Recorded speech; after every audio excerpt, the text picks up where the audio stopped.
जी अस्सलाम वालेकुम। यह साढ़े पिंड दा उद्धोवाल दे बद्दोगी दा मुशत्ता कब्रस्तान है।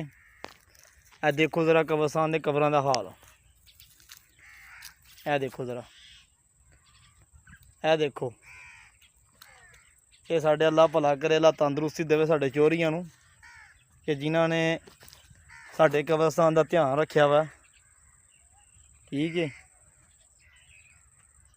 यह कबर पूरी देखो जी।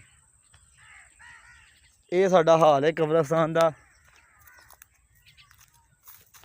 यह साडे पिंड दे कब्रस्तान का हाल है।